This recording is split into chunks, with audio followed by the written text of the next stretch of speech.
50 nömrəli tapşırıqda blok imtahanı düşən sualdır. A'nın hansı qiymətində A sinus 2 vurulsun kosinus 3 vurulsun tangens 4 ifadəsinin qiyməti həmişə mənfi olur uşaqlar. Demək biz nə edirik burada? Bərabərdir. Bərabərdir. A qalır yerində.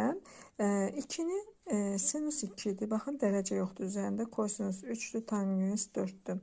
Demək sinus 2 vurulsun nə edirik? Dərəcəyə çevirəm. 57 tam onda 3'ə. Vur kosinus 3 vurulsun 57 tam onda 3. Vurulsun tangens 4 vurulsun 57 tam onda 3 dərəcəyə çevirirəm bunları. Bərabərdir.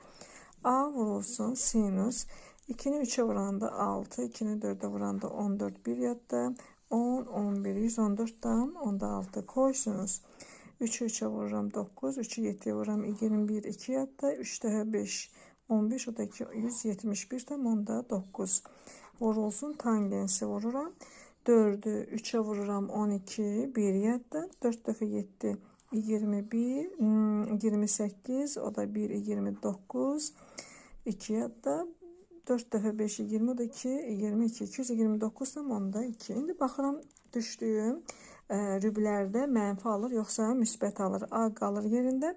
Sinus 114 dərəcə neçənci rübə düşür uşaqlar? İkinci rübə. İkinci rübdə müsbətdir.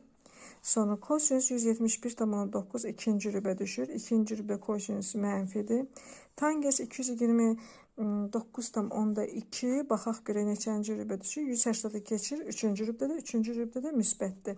Demək müsbət, mənfi, müsbət. Bu da olur mənfi. Deyir A hansı qiymətində, A'nın hansı qiymətində deyir ki ifadənin qiyməti həmişə mənfi olur. A gərək müsbət olsun ki bu ifadənin qiyməti nə olar?